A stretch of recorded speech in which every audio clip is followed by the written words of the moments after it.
Un primer abordaje es el de la emergencia, es la urgencia. Creo que es una parte importante del nacimiento de los programas que al principio fueron de violencia en el espacio escolar y después en un giro vinculado con cambios o la profundización de los cambios en la perspectiva de derechos y la necesidad de trabajo en los centros educativos.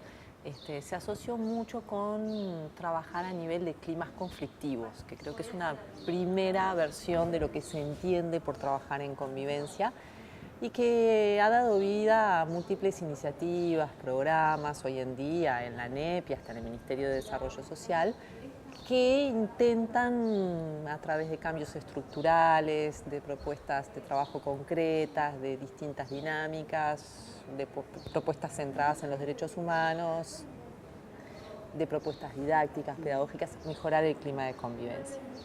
Esa creo que es un aspecto clave que evidentemente no es posible soslayar cuando queremos hablar de convivencia.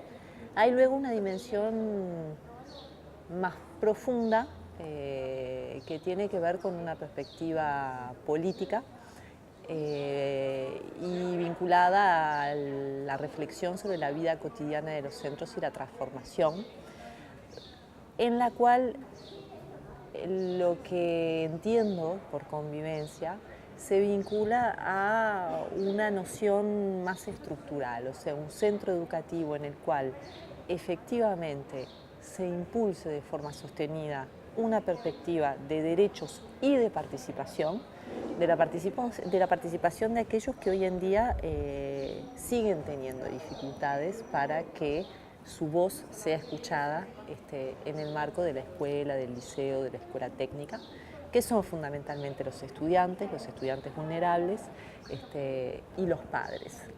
No es que los docentes no tengan dificultades para ver reflejadas sus opiniones, pero evidentemente tienen mayores canales de participación. A eso se suma evidentemente una dinámica de trabajo en la cual la cuestión de la disciplina, del orden, evidentemente es relevante también. ¿Qué tipo de convivencia en el sentido de qué formas de estar en la institución, de habitar la institución, de manejar el cuerpo, los silencios, los horarios, la clase, pero esto creo que es una parte importante del asunto, la que usualmente prima cuando le preguntamos a los directores y a los docentes, pero que debe combinarse también con un sostén permanente del trabajo en esto de dar la voz y escuchar, porque no se trata solo de dar voz, se trata de dar voz y efectivamente hacerse cargo de aquello que se dice para implementarlo o para interpelarlo si esto no conviene. Y creo que también en el ámbito pedagógico, al igual que en la mayoría de los ámbitos hoy en día, pero el ámbito pedagógico es un ámbito académico, intelectual y del qué hacer. Muchas veces tenemos dificultades porque pensamos en la convivencia y pensamos en el problema del qué hacer. Pero este qué hacer también se enriquece de trabajos de docentes que son intelectuales y necesitan reflexionar. Y en este sentido un trabajo en convivencia se alimenta del análisis, de la reflexión y de la multiplicidad de agendas. Por eso hoy los programas de convivencia no son lo que eran antes, porque la dimensión política, los docentes también han leído, han incorporado y han transformado su visión. Y creo que este trabajo de transformación de la práctica hace que sea necesario incluir la sistemática reflexión y producción de conocimiento sobre la convivencia, porque lo que hoy es símbolo de convivencia no lo era hace 20 años atrás. Creo que un ejemplo claro es la agenda de género y la importancia que tiene hoy en los adolescentes.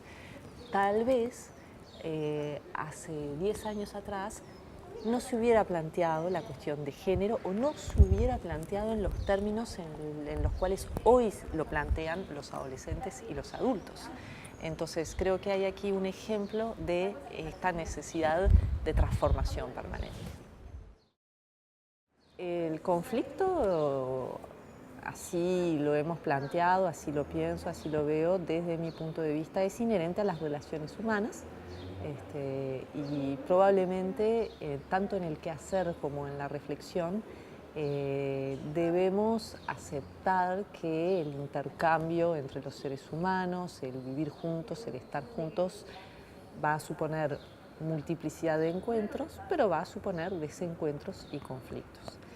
El asunto, por un lado, evidentemente tiene que ver con la cuestión de la convivencia democrática y del impulso de los derechos, es decir, que la democracia y el trabajo en convivencia no deben suponer que tenemos un orden absoluto y un acuerdo absoluto, sino que ponen el foco en el modo en que se resuelve el conflicto y evidentemente lo que se impulsa aquí es el diálogo y la escucha y los mecanismos democráticos orientados por concepciones de derechos en la resolución de estos conflictos. Nosotros podemos tener modalidades legales de resolución del conflicto que sin embargo estén amparadas en una visión muy conservadora del orden y del otro. Eso en el campo de la justicia juvenil es hoy en día una materia clara de discusión. Hay medidas que no son ilegales, pero a los ojos de muchos actores van en contra del impulso de una perspectiva de derechos. Entonces, en este sentido está por un lado la cuestión de la concepción que tenemos respecto del conflicto y obviamente también el problema de la violencia. Es decir, cuando este conflicto deviene en violencia física o simbólica, lo cual nos lleva a reconocer, y por eso el trabajo en convivencia es interpelante, que en la institución educativa hay relaciones de poder y que es muy difícil tener una política educativa si uno no tiene una postura sobre las relaciones de poder en el ámbito del centro educativo y en ese sentido orienta sus dinámicas de trabajo con una conciencia respecto de qué vínculos de poder, qué vínculos al interior del centro educativo y cuándo estamos frente a un hecho de violencia protagonizado por quién, pensado cómo. La violencia de los adolescentes vulnerables tiene el mismo valor que la violencia institucional. Muchas veces adquiere gran visibilidad la violencia de los adolescentes, sobre todo cuando va al daño físico al otro, y esto debe ser trabajado porque es una urgencia. O muchas veces se distrae la agenda educativa abocada a la cuestión de la violencia doméstica. Incluso se confunde el trabajo en género con el trabajo en violencia doméstica. Son cuestiones que están todas vinculadas. Sin embargo, ¿qué ocurre con la violencia institucional? Sabemos que es algo que existe y las instituciones lo están asumiendo y eso hay que revertirlo. ¿Qué ocurre con las violencias de los adultos, los conflictos entre los adultos? Entonces, bueno, en este sentido, la dimensión del conflicto obviamente es una dimensión clave. Sí, el concepto de conflictos a nivel de la sensibilidad, de la civilidad, o como se tradujo la expresión de Charlot, la idea de la incivilidad, es creo que una acumulación teórica que permitió resignificar y redimensionar el conflicto en la escuela. La escuela en el sentido amplio de la palabra escuela, en el sentido de instituciones educativas.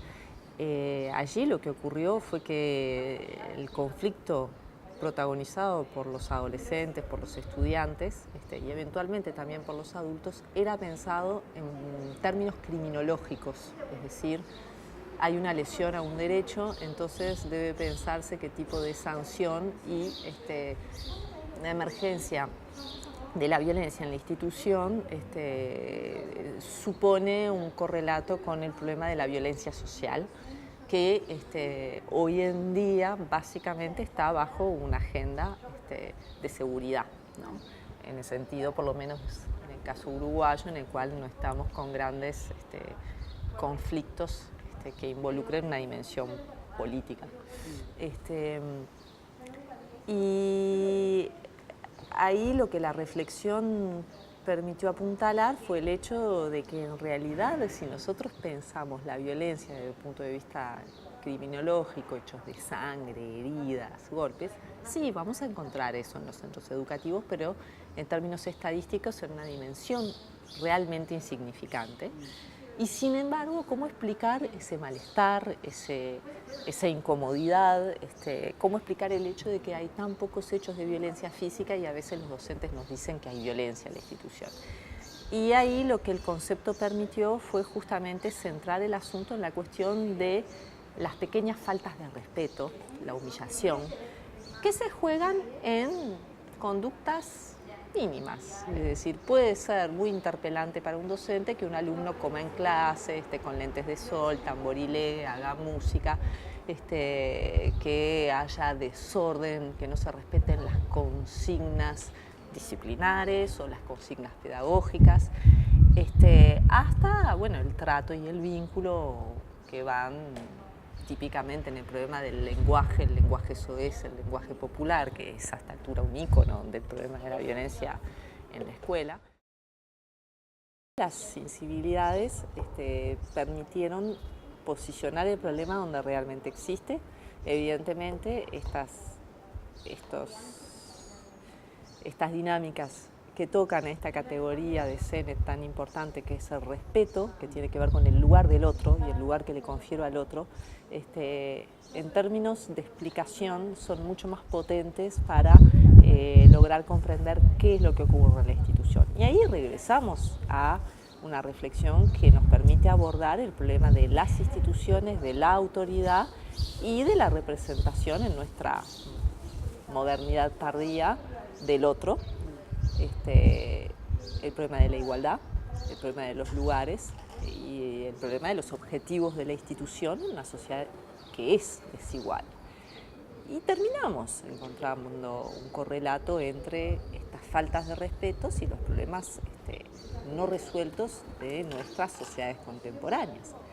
El lugar del saber, el problema de los títulos, el problema de la proyección, el problema de la adolescencia, la construcción de adolescencia en ámbitos donde los adolescentes son los más vulnerables, el problema de la adolescencia ociosa, el problema de la adolescencia consumista y el exceso de consumo y el dinero, el problema de la adolescencia y la proyección en espacios sociales en los cuales hay muy escasas posibilidades de elegir diferentes alternativas. Es decir, ahí se despliegan un conjunto de realidades en las cuales justamente este malestar puede ser pensado en términos sociales. Ahora, la clave siempre es pedagógica, porque el pensamiento sobre qué tipo de pedagogía supone comprender cuáles son los vínculos, cuál es la realidad de ese centro educativo y cómo orientar el trabajo del docente, que tiene la misión de enseñar un conjunto de saberes que tienen valor. Sobre la participación, ahí también tengo un punto de vista personal. Sí, creo que el Uruguay tomó el camino de la instrumentación de una participación que fortalecía los mecanismos representativos, y esto es bien importante, es decir, a través de los consejos de participación, que son una herramienta importante, tal vez sí, no novedosa, pero que es una de las claves para transformar la realidad del centro educativo, para permitir que distintos actores tomen voz y también para que los adolescentes hagan y los niños un aprendizaje de los mecanismos de habla, de diálogo, de intercambio, pero también de poder, ¿no? Porque la experiencia de la participación es la experiencia a veces del éxito, a veces de la derrota, a veces de la imposibilidad. Entonces creo que en este sentido hay ahí una materia fundamental sobre la cual debe seguir el trabajo. Pero hay una segunda dimensión que nosotros hemos explotado en el trabajo en convivencia en el programa de la ANEP y también en el trabajo que estamos haciendo en el proyecto de inclusión de la Universidad de la República, también conjunto con la ANEP, que toma en cuenta también las sensibilidades juveniles. Y estas sensibilidades a veces pueden estar orientadas en un sentido político, pero sabemos que hay una cierta pérdida de vigencia de estas formas de expresión. Y aquí tal vez el arte juega un papel muy importante desde dos puntos de vista a la hora de la participación. En primer término, porque permite expresar cuestiones que a través de la escenificación, del teatro, de la pintura, de la danza, del juego, como es el caso, por ejemplo, del programa Ajedrez para la convivencia, logramos trabajar o logramos conducir esta expresión con mecanismos que se salen del programa escolar tradicional, y eso tiene una enorme potencialidad.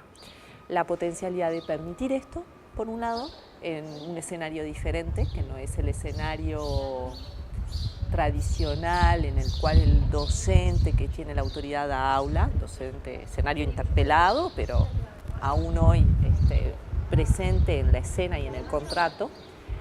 Y por otra parte, además de tener el valor o de posibilitar la expresión de los adolescentes, también tiene un valor pedagógico, a veces muy potente, para